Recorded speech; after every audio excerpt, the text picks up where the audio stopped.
Na pia ninawakaribisha nyote katika ibada ya mchana wa leo, tunapoendelea kulihubiri neno la Bwana, wakati ambao unafaa na wakati usiofaa, kwa maana Mungu alituambia tuwe tayari majira yote. Kwa hivyo ninawakaribisha wote walio katika mitandaoni na wote walio katika nyumba ya Bwana.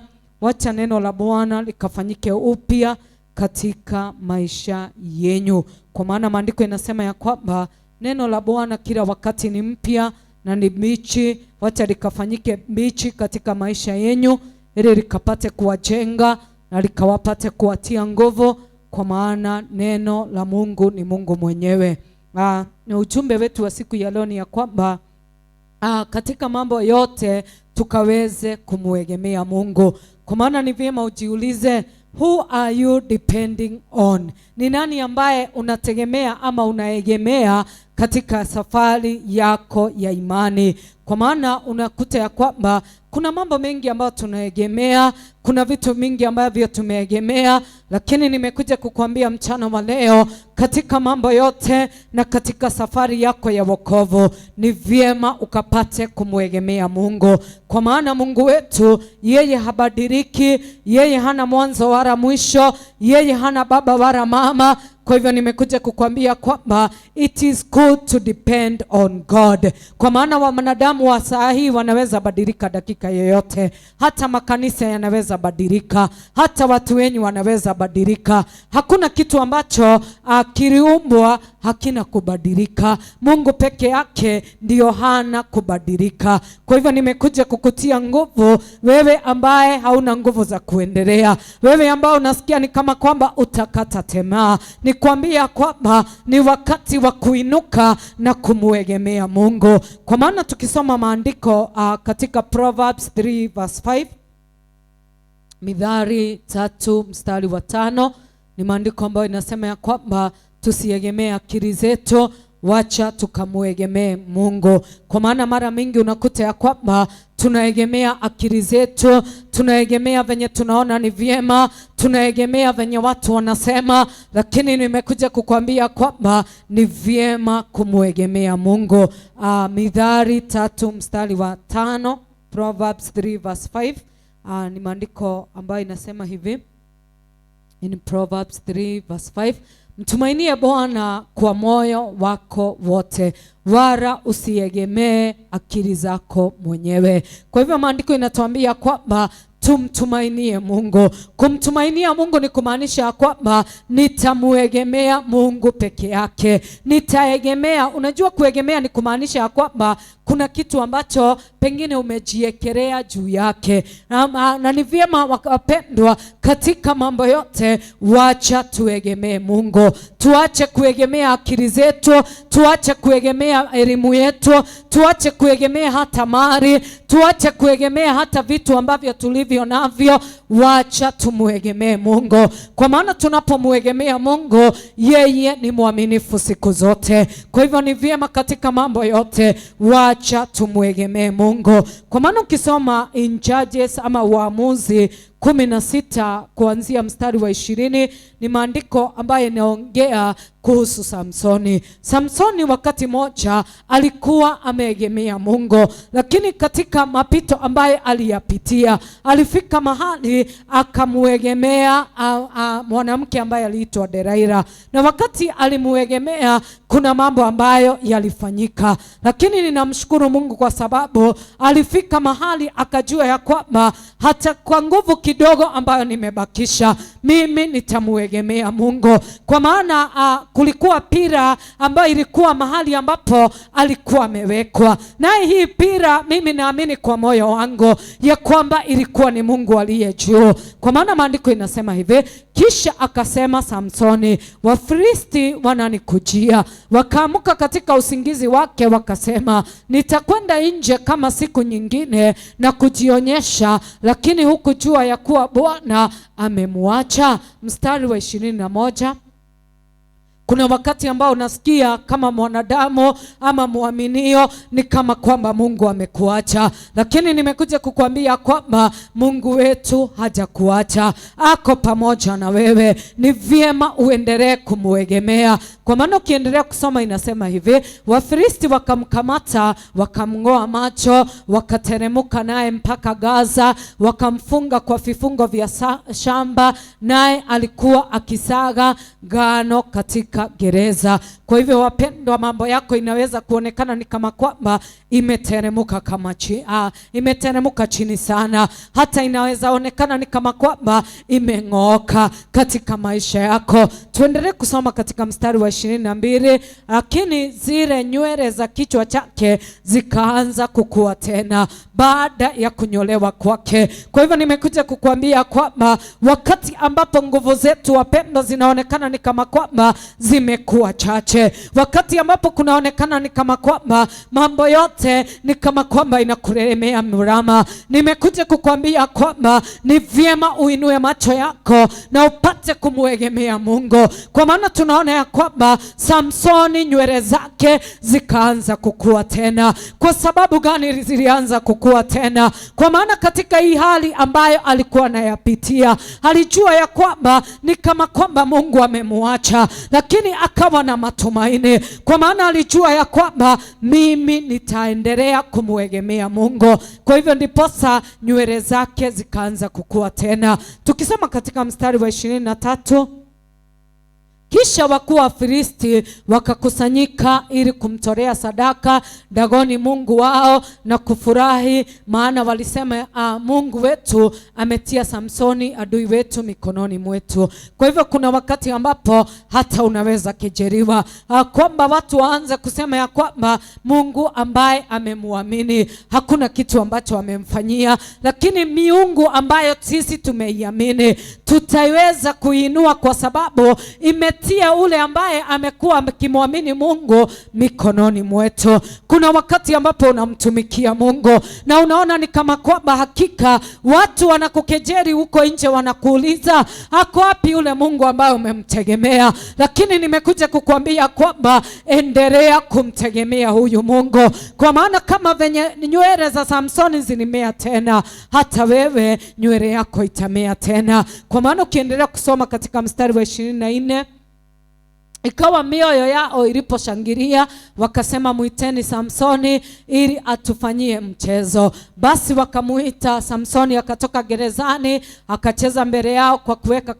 katikati ya nguzo mbili. Kwa hivyo kuna wakati ambao watu watakuweka katikati. Watakuweka katikati kwa sababu gani? Ili waweze kukuaibisha, kwa sababu Mungu ambaye umekuwa ukimtegemea ni kama kwamba hajakufanyia kitu. Lakini nimekuja kukuambia kwamba endelea kumuegemea Mungu, hata kama wanafanyia mchezo Mungu wako, hata kama wanaona ni kama kwamba Mungu akaja kufanyia kitu, endelea kumuegemea Mungu wako. Kwa maana tukiendelea kusoma katika 26,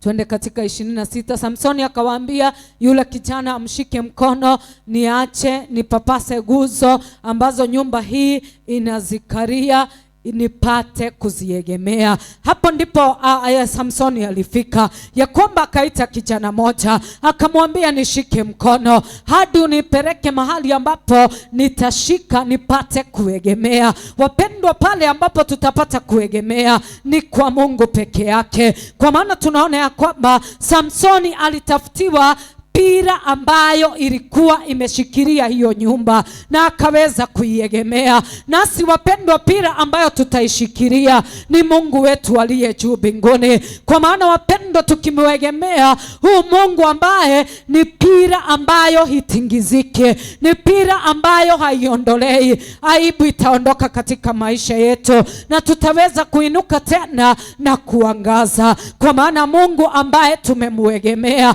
yeye, wapendwa, anatuondolea aibu. Kwa maana ukisoma katika mstari huo wa 27, twende katika 27. Basi nyumba ile ilikuwa imejaa watu waume kwa wake na wakuu wote Wafilisti wakuwamo humo, na juu ya madari palikuwa na watu 3,000 waume kwa wake walikuwa wakitazama wakati Samsoni alipocheza. Twende katika mstari wa 28. Samsoni akamuita Bwana akasema, Bwana Mungu, unikumbuke na kuomba, unitie nguvu na kuomba mara hii tu, ewe Mungu, ili nipate kujiripisha kisasi juu ya Wafilisti kwa ajili ya macho yangu mawili. Kwa hivyo tunaona ya kwamba Samsoni alipomuegemea Mungu, aliendelea kumuita Mungu wake na akaambia Mungu ya kwamba nikumbuke na unitie nguvu na kuomba tu mara hii. Wako wapi watu ambao wanaona ni kama kwamba Mungu amekawiwa, Mungu ni kama kwamba amechelewa? Nimekuja kukuambia kwamba ni wakati wa kumuegemea Mungu, na tunapomuegemea Mungu, wapendo, tuendelee kumuita, kwa maana maandiko inasema ya kwamba atatukumbuka, atatutia nguvu. Mungu ni wa mara nyingi, kwa maana Samsoni tunaona ya kwamba aliambia Mungu ya kwamba mara hii tu nitie nguvu na unikumbuke, na Samsoni akapata kukumbukwa na Mungu. Kwa maana ukisoma katika 29, twende kwa haraka mstari wa 20. Kisha Samsoni akisha nguza mbili za kati ambazo nyumba ile ilikaa juu yake, akaziegemea. Kwa hivyo tunaona ya kwamba Samsoni akaendelea kuegemea. Kwa unaona wapendwa, unaweza egemea leo uone kama Mungu hatendi, lakini nimekuja kukuambia kwamba kwa kiwango ambacho umemuegemea Mungu, endelea kumuegemea zaidi, kwa maana Mungu ako pamoja na wewe, hata kukumbuka na hata kutia nguvu. Kwa maana tunaona ya kwamba Samsoni aliendelea kuegemea pahali ambapo ile nguzo mbili zilikuwa katikati ya nyumba, na maandiko inasema ya kwamba mmoja wa mkono wake wa kiume na mmoja wa mkono wake wa kushoto. Twende katika 30. Samsoni akasema, na nife pamoja na hawa Wafilisti. Akainama kwa nguvu zake zote, ile nyumba ikawaangukia hao wakuu na watu wote waliokuwa ndani yake. Basi wale watu waliuawa wakati wa kufa kwake walikuwa wengi kuliko wale waliuawa wakati wa uhai wake. Kwa hivyo tunaona ya kwamba Samsoni alifanya mambo makubwa. Wapendwa, kuna mambo ambayo tunataka ianguke katika maisha yetu. Nimekuja kukuambia nini? Kwa mambo ambayo unataka ya kuache na yanguke, unajua kuna mambo ambayo inakaa kama mlima mkubwa, umejaribu kung'eng'ana nayo, kama venye Samsoni alijaribu kung'eng'ana na Wafilisti lakini hakuwa anaweza. Lakini wakati aliegemea pira ambayo ni pira ambayo tumeiegemea mchana wa leo, pira ya Samsoni ilikuwa ni Mungu aliye juu mbinguni. Nawe mchana wa leo nimekuja kukwambia kwamba you have a pira that you are supposed to depend on. Na hii pira unapoiegemea, hakika mambo ambayo inaonekana kama ni mazito, inaonekana ni kama kwamba ni magumu, inaonekana ni kama kwamba imekataa kukuacha, itapata kuanguka. Na wakati ambapo itaanguka, utafanya mambo makubwa. Kwa maana maandiko inasema ya kwamba Samsoni alifanya mambo makubwa kuliko wakati ambapo alikuwa uhai. Ndio leo uko na nguvu kidogo, lakini nimekuja kukwambia kwamba katika hizo nguvu kidogo ulio nayo, endelea kumuegemea Mungu. Muegemee kila siku. Unapoamka asubuhi, endelea kumuegemea Mungu, kwa maana siku kama leo venye tulipewa siku ya leo, kuna mahali itafika tukue usiku, lakini wapendo, isikue mwisho wako wa kumuegemea Mungu. Wacha kumuegemea wako kwa Mungu kuendelee, wapendwa, kuendelee majira yote. In daily basis depend on God, kwa maana wakati ambapo tunamuegemea Mungu, kuna mambo itabidi tuache na kuna mambo makubwa yatapata kutendeka. Kwa maana tunaona ya kwamba wakati Samsoni alikuwa uhai, hakuna mambo makubwa aliyafanya, lakini katika katika kifo chake alifanya mambo makubwa. Unaweza kuwa wapendwa katika mambo mengi, pengine katika uchache wa amani ulionayo hakuna mambo makubwa umefanya, lakini nimekuja kukuambia kwamba endelea kumwegemea Mungu, kwa maana katika kumwegemea Mungu kuna mambo yataanguka na kuna mambo makubwa yatafanyika. Ukiona ishara kidogo, usikome kumwegemea Mungu, kwa maana wakati mwingine wapendwa, kuna mambo ambayo tunamuita Mungu, kama venye Samsoni alimuita Mungu na akapata kumkumbuka, akapata kumtendea. Wapendwa, tunaona ya kwamba wapendwa aliendelea kufanya mambo makubwa. Ukimuita Mungu leo, uone ni kama kwamba kuna kamwanga kadogo kanaonekana, usikomee hapo, endelea kumwegemea Mungu, endelea kumwegemea Mungu hadi mambo makubwa yapate kutendeka. Tukisoma maandiko mengine katika Waibrania 11 mstari wa 21, Waibrania 11 mstari wa 21. Kwa hivyo ni vyema wapendwa, in all that we are going through, changamoto za safari ni nyingi. Changamoto, hata kuna changamoto pengine unaiombea katika siri, lakini nimekuja kukuambia kwamba hata Samsoni aliitana katika siri. Hakuna mtu ambaye alikuwa naye wakati ambapo alikuwa anaitana, alikuwa anaita Mungu wake na anaambia Mungu ya kwamba mara hii tu ninakuita unitie nguvu na unikumbuke, na akamwegemea Mungu na mambo makubwa yakatendeka. Hata nasi katika huu mwito, hata katika vipawa na mahali Mungu ametupanda, tutaendelea kumwegemea Mungu hadi wapendwa mambo makubwa yatendeke, na yakitendeka tutaendelea tu kumwegemea. Kwa maana wapendwa, jambo hili likitendeka, kuna mambo mengi ambayo tuko nayo, shauku ni kubwa katika maisha yetu, lakini katika hiyo maono endelea kumwegemea Mungu. Maandiko katika Waibrania 11:21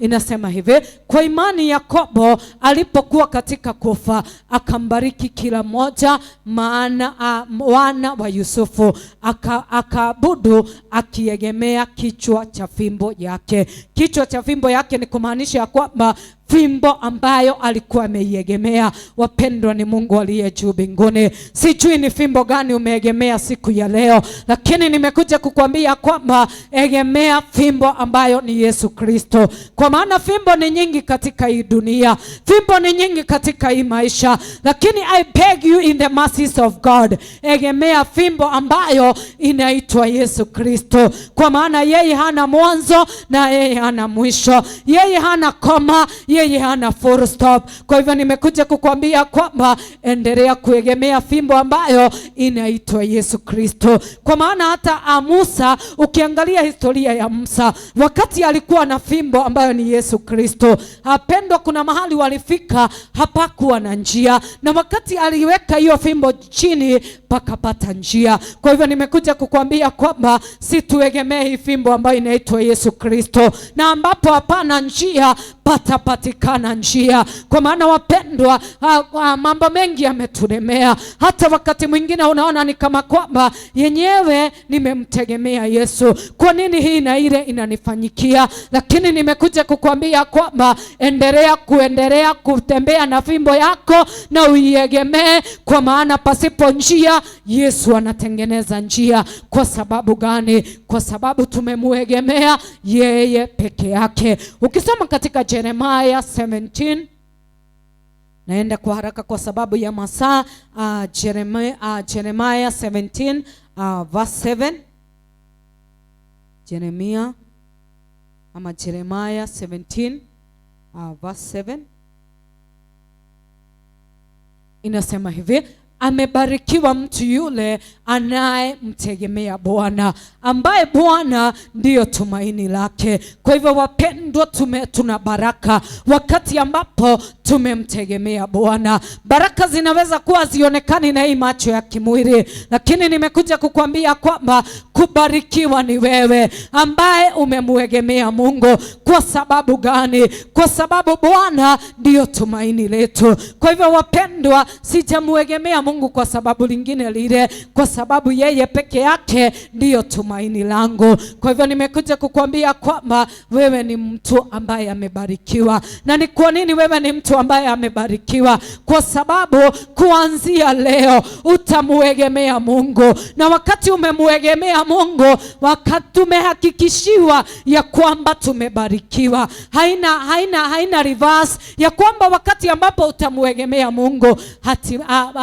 automatically you are a blessed woman and a man. Kwa hivyo wapendwa, wakati wowote umemtegemea Mungu, wewe ni mtu ambaye amebarikiwa. Hata kama baraka zako hazionekani siku ya leo, wapendwa, zitaonekana tu hatimaye, kwa sababu wapendwa, Mungu wetu ni mwaminifu sana. Kwa hivyo nimekuja kukuambia kwamba wacha kujidunisha, wacha kujidharau, wacha kujiona ni kama kwamba wewe hufai na una maana mbele za Bwana. Umebarikiwa kwa sababu umemuegemea Mungu, na kwa sababu wapendwa, Bwana ndiyo tumaini letu. Ukienda katika mstari wa 8, twende katika mstari wa 8.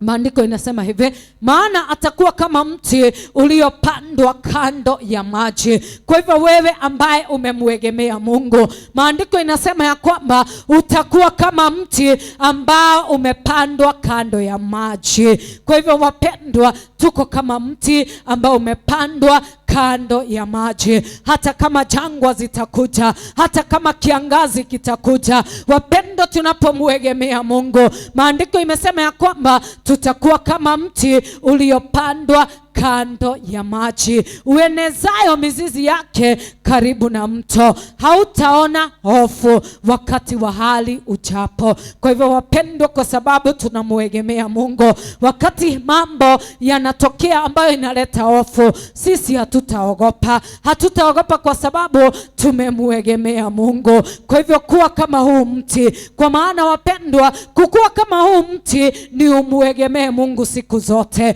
kwa maana tukimuegemea, maandiko inasema ya kwamba hatutaona hofu wakati hali ujapo, bali jani lake litakuwa mbichi, wala halitahangaika wala haitahangaika kwa mwaka wa uchache wa mvua, wala hautaacha kuzaa matunda. Kwa hivyo wapendwa, wakati ambapo tumemuegemea Mungu, hatutahangaika. Mahangaiko yamekuwa mengi katika dunia, mahangaiko yamekuwa wengi wapendwa, lakini nimekuja kukwambia kwamba ukitaka usihangaike, endelea kumuegemea Mungu, kwa maana wakati ambapo tumemuegemea Mungu, tutakuwa kama mti ambao umepandwa kando ya maji mengi, ambao hata hauachi kuzaa matunda kwa sababu ya uchache wa mvua. Mvua inaweza kuwa imekuwa chache katika mahali ambapo Mungu amekupanda, lakini nimekuja kukuambia kwamba it is higher time tuinue macho yetu wapendwa,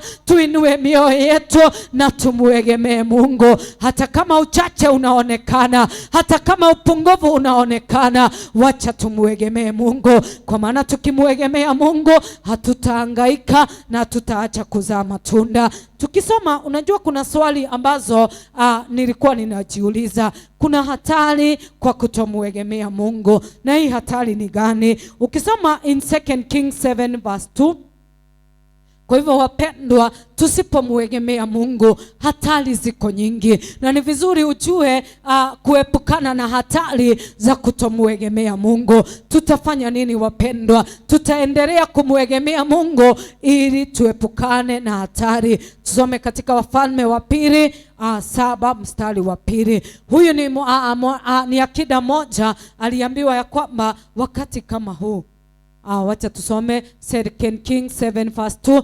Basi yule akida ambaye mfalme alikuwa akitegemea mkono wake, akajibu yule mtu wa Mungu akasema, tazama, kama Bwana angefanya madirisha ya mbingu, je, jambo hili lingewezekana? Akamwambia, angalia, wewe utaliona kwa macho yako, lakini hautakula. Wapendwa, kuna baraka ambazo Mungu ametuahidia, lakini wakati ambapo hujamuegemea Mungu, utaona wengine wakibarikiwa na ili hali wewe ubarikiwe. Kwa maana huyu akida, maandiko inasema ya kwamba alisema ya kwamba yeye alikuwa amemuegemea mkono wa mfalme. Na akajibu akasema ya kwamba hata kama Mungu angefanya madirisha ya mbinguni, madirisha ya mbinguni yafunguke, je, kuna jambo hili halingewezekana? Alisema haiwezekani. Kama venye wengine wetu tunaambiwa na Mungu ya kwamba nitakutendea hii, nitakutendea ile, nitakubadilishia hii, nitakupeleka pale, nitakutendea mambo makubwa. Unajiangalia unasema ya kwamba je, mimi inaweza nifanyikia? Nimekuja kukwambia kwamba ni wewe itakufanyikia. Endelea kumwegemea Mungu, kwa maana akida huu alitia shaka kile ambacho aliambiwa, akakosa kumwegemea Mungu na maneno ambayo alikuwa ananena. Kwa sababu wapendo, tukimwegemea Mungu si tuegemee hata kile ambacho anakisema, kwa sababu unaweza muegemea Mungu na pengine uegemee kile anasema. Ni vyema kumwegemea na pia kuegemea kile ambacho anasema. Kwa maana ukisoma katika mstari wa 17, turuki hadi mstari wa 17, Second Kings 7:17, turuki hadi mstari wa 17. Inasema hivi: naye mfalme akamweka yule akida ambaye alitegemea mkono wake, amsimamia watu langoni, na watu wakamkanyanga langoni, akafa kama alivyosema yule mtu wa Mungu. Alinena hapo mfalme aliposhukia. Kwa hivyo wapendwa, kwa sababu huyu akida hakuamini na hakuegemea maneno ambayo aliambiwa, maandiko inasema ya kwamba wakati mambo hayale yalifanyika, wakati wapendwa unga ulikuwa unauzwa kwa bei ya bwerere na watu wakaambiwa kuje wakule na wakunywe, akaona ni kama kwamba hii iwezi fanyika. Kwa hivyo tuna mambo ambayo tunaona ya kwamba yenyewe hii mambo ni kama haitafanyika hadi wakati Yesu atarudi. Nimekuja kukwambia kwamba usikue na shaka kile Mungu anasema. Egemea neno la Bwana, muegemee Mungu, kwa sababu itakuja kufanyika. Kwa maana huyu akida wakati hakuegemea, kwa maana maandiko inasema ya kwamba ikatukia kama vile yule mtu wa Mungu alivyowaambia mfalme, vipimo viwili vya shairi kwa shekeri na kipimo cha unga mzuri kwa shekeri, ndivyo vitakuwa kesho panapo saa hii katika lango la Samaria. Kwa hivyo hakuamini maneno haya yote. Twende katika mstari wa 19. Na yule akida akajibu mtu wa Mungu akisema, sasa tazama, kama Bwana angefanya madirisha ya mbinguni, je, jambo hili lingewezekana? Akasema, angalia, wewe utaliona kwa macho yako, lakini hautakula. Ndiposa watu wengine tuko na machungu, tuko na kulalamika na kunugunika, tukiuliza kwa nini yule ametendewa na mimi sijatendewa. Ni kwa sababu wapendwa, tunatia shaka kile Mungu ananena. Lakini nimekuja kukwambia kwamba endelea kumwegemea Mungu na uegemee kile ambacho anakisema, kwa maana ni wewe atakutendea, si mtu mwingine. Kwa maana tuliambiwa ya kwamba sisi tumefanyika mabaki, na wewe ili hali unatafuta mabaki wengine wabarikiwe, na ni wewe ambaye Mungu anataka kukubariki. Kwa hivyo nimekuja kukwambia kwamba wewe ndiye Mungu atakufanyia, na wewe ndiye Mungu anakupeleka mbali, wewe ndiye Mungu anakuinua, wewe ndiye Mungu anakubadilishia hali. Kwa hivyo nimekuja kukwambia kwamba endelea kumwegemea Mungu na uendelee kuegemea neno lake. Kwa maana ukisoma katika huo mstari wa 20 inasema hivi, kapata hivyo hivyo kwa kuwa watu wakamkanyanga langoni na akafa. Kwa hivyo kuna hatari kutoegemea Mungu na kutoegemea neno la Bwana. Kwa hivyo kwa maana huyu akida hatimaye alikanyangwa katika lango, aliona kile ambacho kilifanyika, lakini wapendwa hakukula. Kwa sababu gani? Kwa sababu hakuegemea neno ambalo aliambiwa. Aliona ni kama kwamba ni stori za jamba. Wapendwa, ndivyo watu wa mtaa wanasema, lakini wapendwa, hapa hakuna hiyo mambo. Hapa ni tuegemee na tuendelee kuegemea neno la Bwana, kwa sababu kile Mungu anasema ni ndio na amina kwetu sisi. Kwa hivyo egemea Mungu, kwa maana kile anasema ni ndio na amina. Kwa hivyo kwa nini ni muegemee Mungu? Hakuna hatari nyingine ya kutomuegemea Mungu. Tusome katika Jeremiah 17:5.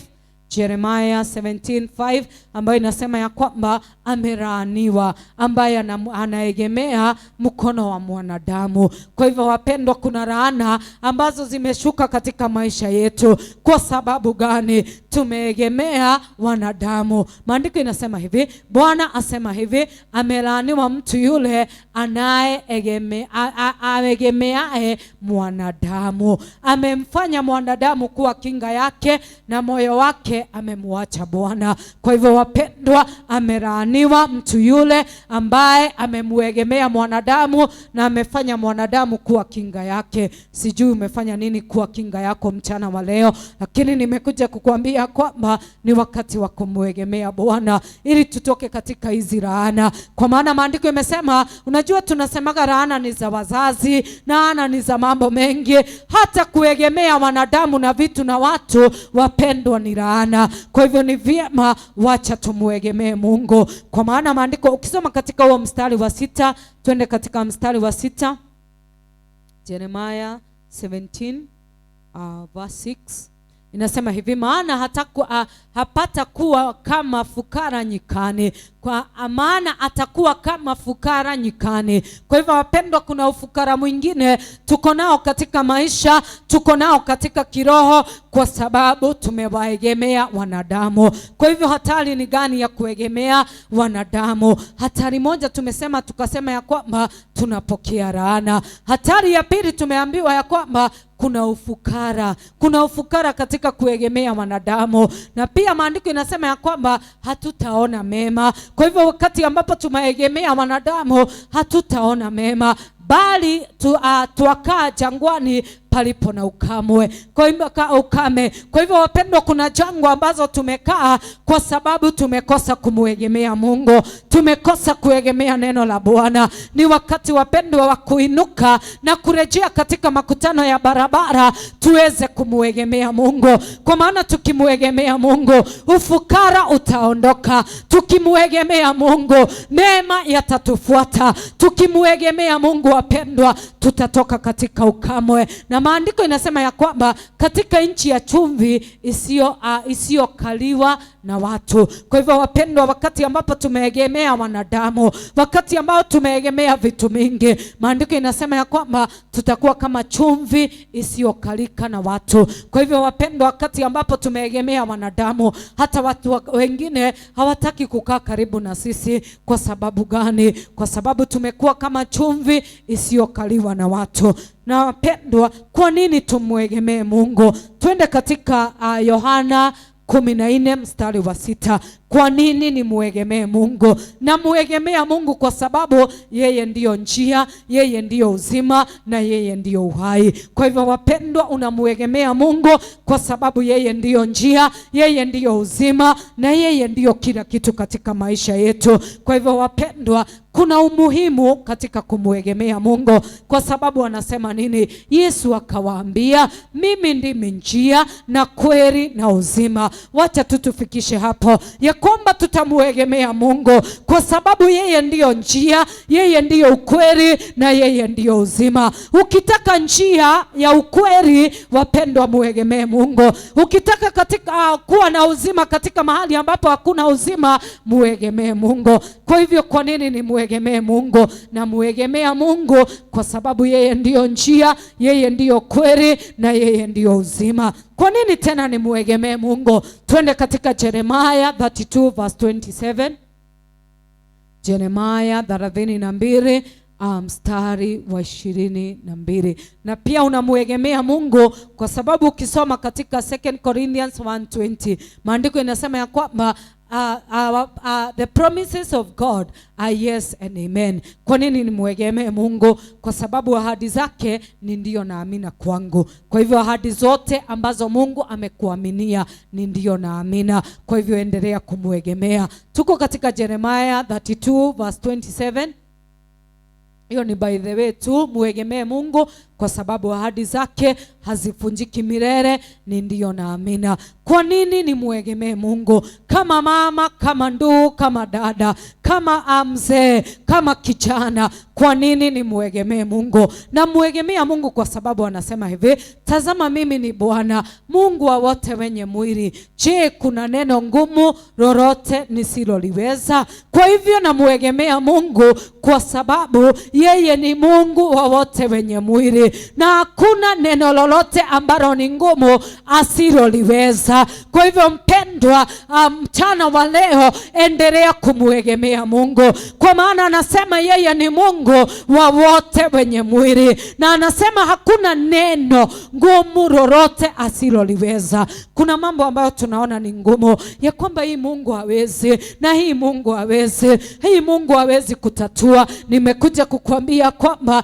inua macho yako, inua moyo wako, mtegemee Mungu, kwa maana anatuambia kwamba hakuna neno ngumu lolote asiloliweza. Hata hilo ambalo unaliona ni ngumu, wapendwa, si ngumu mbele za Bwana. Mungu anayaweza mambo yote, na ndiposa nimekuja kukuambia kwamba kuna umuhimu katika kumuegemea Mungu, kwa maana si wewe uko katika mwili na mimi niko katika mwili, si tumuegemee huu Mungu, kwa maana anatuambia kwamba hakuna jambo ngumu lolote asiloliweza. Na ukisoma katika Revelation ama Ufunuo 1 mstari wa 8, ninapomalizia Revelation 1 verse 8 ama Ufunuo 1 mstari wa 8,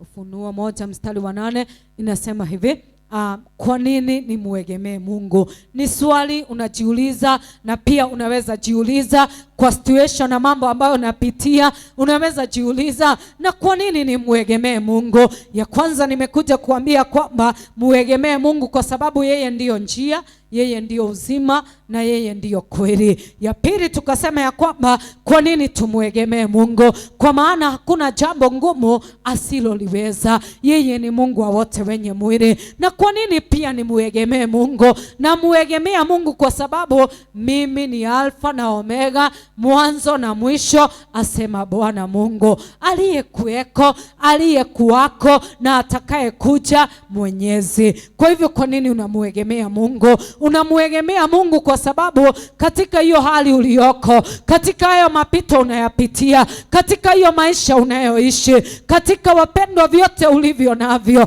unamuegemea Mungu kwa sababu yeye ni Alfa na Omega, yeye ni mwanzo na yeye ni mwisho, ni yeye aliyekuwako, ni yeye yuko na atakaye kuja. Hata katika hiyo hali ambayo ulionayo alikuwa, na ndiye yeye yako, na ni yeye atakaye kuja. Kwa sababu wapendwa, atakaye kuja kutubarishia hii hali ni nani? Si ni Mungu, na ni pia ako katika hiyo hali, na ndiposa anasema ya kwamba ni yeye aliyeko na aliyekuwako na atakaye kuja. Kwa hivyo ako katika hiyo hali, na ni yeye aliyekuwako, na ni yeye atakaye kuja. Kwa hivyo ni bora kumuegemea Mungu, kwa maana atakuja na pia ako. Na zaidi ya yote ukisoma katika Job 42 verse 2, imalizie hapo, Ayubu 42 mstari wa pili. Wakati Ayubu alipitia mambo mazito, wakati Ayubu alipitia mambo magumu, Ayubu akasema maneno haya: najua ya kwamba Mungu unayaweza mambo yote, na makusudi yako haiwezi kuzuilika na yoyote. Kwa nini nimtegemee Mungu? Kwa sababu wapendwa, ninajua ya kwamba Mungu anaweza kufanya mambo yote, na ya kuwa makusudi yake haiwezi kuzuilika na yoyote. Wapendwa, makusudi ambao unatarajia hakuna ambaye atakayezuia. Kwa hivyo wapendwa, kuwa na imani, kuwa na matumaini, kuwa na moyo wa furaha, kwa maana kile ambacho Mungu anataka kukufanyia hakuna anaweza kuzuia. Kwa hivyo ni vyema tumutegemee Mungu, tumtegemee Mungu siku zote, na tutegemee kile anasema, kwa maana anasema ya kwamba anaweza kufanya mambo yote, na makusudi yake haiwezi kuzuilika na yeyote. Ni wewe tu unaweza zuia makusudi ya Bwana. Na utaizuia aje? Utaizuia kwa kumtomuegemea. Kwa hivyo wapendwa, katika mambo yote wacha tumuegemee Mungu, kwa sababu anayaweza mambo yote, na makusudi yake katika yote ambayo inatuhusu haiwezi kuzuilika na yoyote. Kwa hivyo Mungu awaneemishe, Mungu awatie nguvu, na awawezeshe katika yote kumuegemea kumwegemea yeye, kwa maana hakuna jambo ngumu Mungu asiloliweza. Anaweza mambo yote. Yeye ni Mungu wa mambo ambayo yasiyowezekana. Kwa hivyo katika mambo yote, wapendwa, wacha tuendelee kumwegemea Mungu, kwa maana anaweza mambo yote na kuna baraka katika kumwegemea Mungu. Mungu abariki na azidi kuwaneemisha. Shalom, shalom, shalom.